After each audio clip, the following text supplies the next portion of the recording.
Hello friends, कैसे हैं आप सभी। उम्मीद करते हैं कि आप सभी बहुत अच्छे होंगे। दोस्तों, आज हम बात करेंगे कि नियोजन नीति की सारी प्रक्रियाएं तो पूरी कर ली गई है और आपका अब नियोजन नीति 27 फरवरी बजट सत्र से पहले भी सरकार बोल चुकी है कि उसके पहले भी आ सकती है। 27 फरवरी को तो आना तय है, लेकिन उसके पहले भी बजट सत्र से पहले भी नियोजन नीति जो है कभी भी आ सकती है। तो आज का अगर आप पेपर देखे होंगे, चाहे आज पेपर कटिंग वो आपके पास भी व्हाट्सएप में फेसबुक में आया होगा, तो उसको आप देखे होंगे।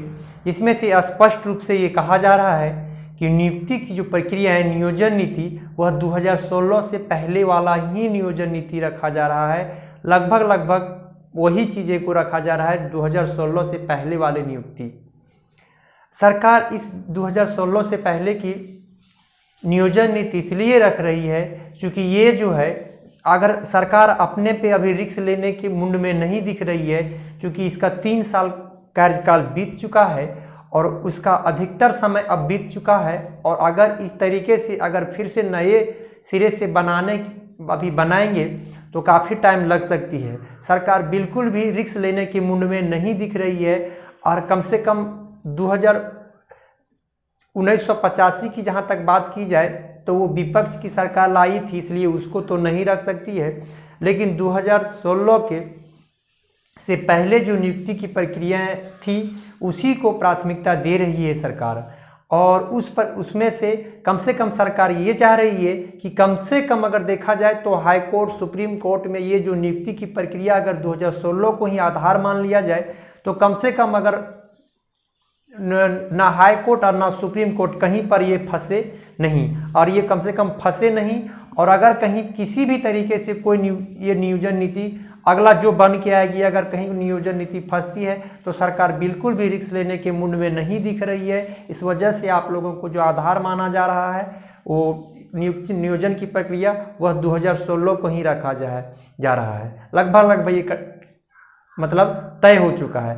दोस्तों, अभी हम बात करेंगे तो जो अगर 2016 से पहले की नियोजन नीति रहती है उसमें से स्पष्ट रूप से कहा जा रहा है कि 60% जो है 60% SC, ST, OBC, EWS को झारखंडियों, मतलब झारखंड से जो अगर 60% झारखंडियों के लिए या 40% ऑल के लिए, यानी उस 40% में झारखंडी भी, उस 40% में बिहार, यूपी, मध्य प्रदेश, छत्तीसगढ़ सारे विद्यार्थी हो सकते हैं, लेकिन 60% जो होगा वह केवल और केवल झारखंड के विद्यार्थी ही रहेंगे। दोस्तों, तो इस वक्त हम अभी आपको बात करने वाले हैं, अगर 60% 60-40 का अर्थ ये है कि अगर 100 सीटें झारखंड में कोई भी वैकेंसी की 100 सीटें अगर निकल के आती है तो उसमें 40 सीटें बाहर के ओर ओपन हो जाएंगे और 60 सीटें रिजर्व हो जाएंगे झारखंडियों के लिए, झारखंड के लिए 60 सीटें। तो अगर ऑलमोस्ट अगर देखा जाए तो अगर 100 सीटों में से 40 सीटें बाहर के लिए और 60 सीटें रिजर्व रहेगी झारखंडियों के लिए, तो अगर यहाँ से देखा जाए तो ये सीटें, और दूसरी स्टेट में ये जो है जो नियुक्ति की प्रक्रियाएं जो है वह 10% दी जाती है बाहरियों को, या तो कई राज्य ऐसे हैं जिसमें 100% भी रिजर्व किए गए हैं। बहुत सारे ऐसे राज्य हैं जो 4th ग्रेड 3rd ग्रेड तो है ही, A ग्रेड का भी जॉब जो होता है वो भी रिजर्व रख लिया गया है, यानी बाहरियों को अपने ही राज्य के सारा मतलब रिजर्व रख लिया गया है।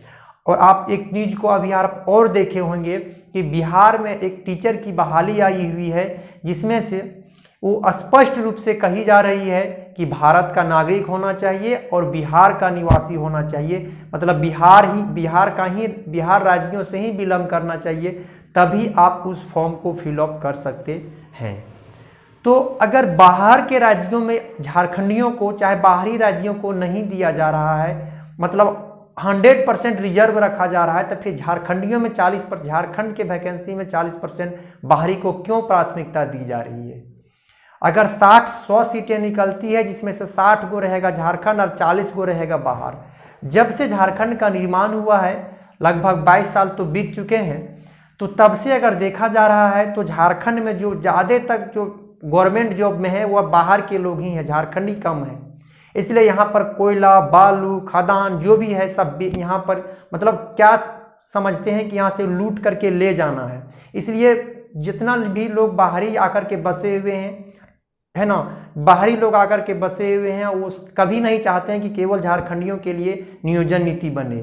और फिर वही अभी वर्तमान में देखा जाए तो झारखंड में आदिवासी मूलवासी की सरकार है। अगर ये सरकार अगर कुछ नहीं कर पाती है झारखंडियों के लिए, तो फिर बाहरी सरकार तो आप उम्मीदें छोड़ दीजिए।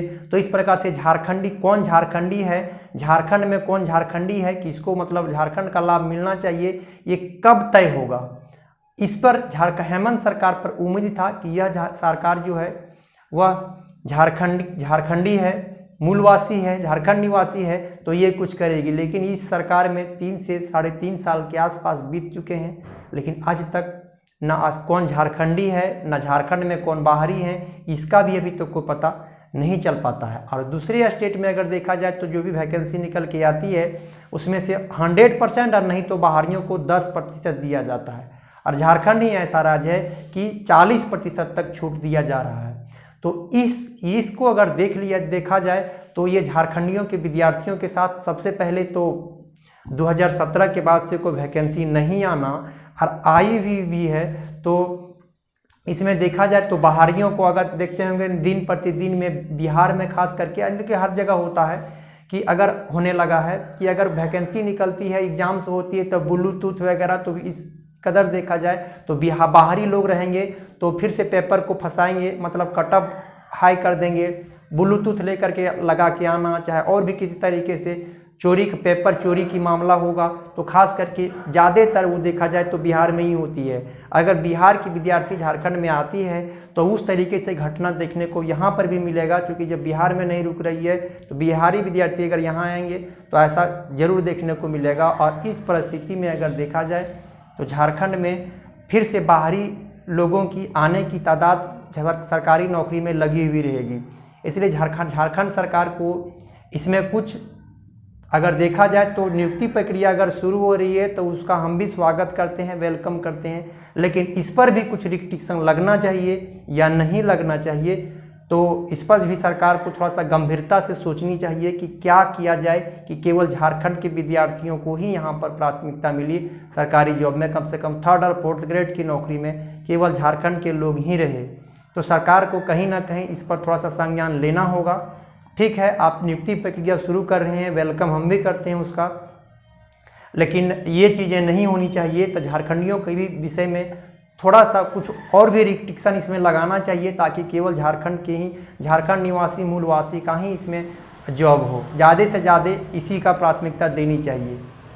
इस सरकार में अगर यदि देखा जाए तो सबसे ज़्यादा ठगी हुई जो महसूस कर रही है जनता वह युवा ही है। चुनावी मुद्दे में 5 लाख नौकरी सालाना कहना और 3 साल तक बीत चुके हैं 5 लाख नौकरी देने की तो दूर बात है, जो भी नौकरी है उसको छीन लिए जा रहे हैं। अभी आप कुछ ही दिनों के पहले देखे होंगे लाठीचार्ज भी हुआ था, है ना, लाठीचार्ज, है ना, रोजगार की मतलब सही चीज़ें को लेकर के अगर आप वहाँ जाएंगे तो लाठीचार्ज किया जाता है, दौड़ा करके पुलिस के द्वारा मतलब पीटा जाना, महिला लोगों को पुलिस जो है पुरुष पुलिस के द्वारा मतलब घेराबंदी करके जिस तरीके से मतलब बेरहमी तरीके से मारा गया है तो वो आपसे छुपी हुई नहीं है सरकार से। यही गलती चुनाव के कुछ समय पहले रघुवर सरकार की थी तो उसको खमियाजा भुगतना पड़ा कि उसका यहाँ से टिकट कट गया, और यही गलती हेमंत सरकार में भी अभी देखने को मिला है। तो दोस्तों आपकी क्या राय है, आपकी राय के में रहेगा इंतजार, इसलिए कमेंट बॉक्स में ज़रूर बताइएगा कि इस 40% या 60% की जो मामला है अदर राज्यों में हम लोगों को नहीं मिलता है तो हम लोग झारखंड के निवासियों को 100% या फिर 90% तक क्यों नहीं रिजर्व किया जा रहा है। ऐसा होना चाहिए। आपकी क्या राय है आप कमेंट बॉक्स में ज़रूर बताइएगा, और इस वीडियो को ज़्यादा से ज़्यादा आप शेयर कीजिएगा। इस वीडियो को हम यहीं तक रखते हैं। वीडियो अगर अच्छा लगा हो तो लाइक आप ज़रूर कीजिएगा। Okay, thank you.